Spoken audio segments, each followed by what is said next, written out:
Christ a dit celui qui demande reçoit. Mais il y a certainement un abîme entre le fait de demander et celui de recevoir. Cela est une grande pierre d'achoppement pour beaucoup de chrétiens. Comment donc expliquer cette contradiction? J'ai alors entrepris de montrer pourquoi cette puissance n'est pas reçue. Voici ce que j'ai dit. 1. Nous ne voulons pas, tout compte fait, obtenir ce que nous désirons et demandons. 2. Dieu nous a formellement prévenu que, si nous conservons l'iniquité dans notre cœur, il ne nous entendra pas. Mais celui qui prie est souvent trop indulgent envers lui-même. C'est de l'iniquité, et Dieu ne l'entendra pas. 3. Nous n'avons pas d'amour. 4. Nous critiquons. 5. Nous nous confions en nous-mêmes. 6. Nous résistons à la conviction de péché. 7. Nous refusons de confesser nos péchés à tous ceux qui sont concernés. 8. Nous refusons de restituer ce que nous devons à ceux que nous avons lésés. 9.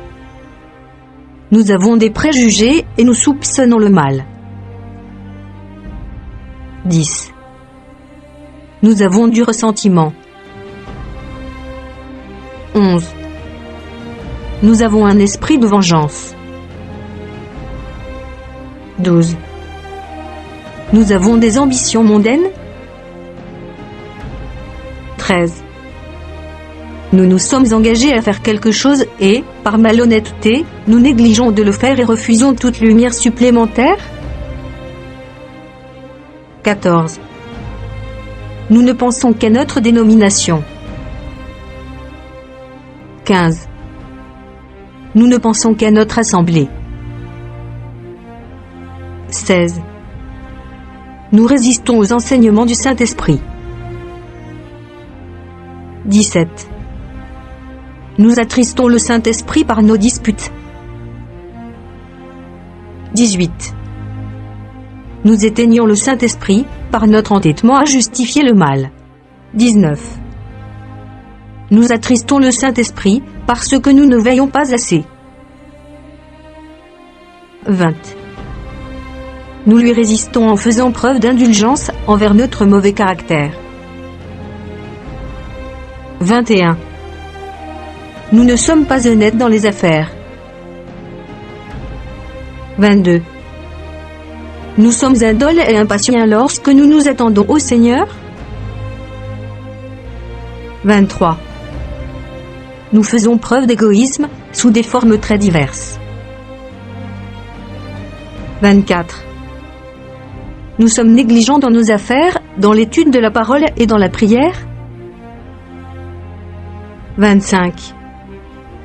Nous nous laissons trop absorber par nos affaires ou nos études, au détriment de la prière. 26. Nous ne sommes pas totalement consacrés. 27. En dernier lieu, ce qui est le plus grave, nous résistons au Saint-Esprit par notre incrédulité. Nous prions pour obtenir ce revêtement de puissance sans nous attendre à le recevoir.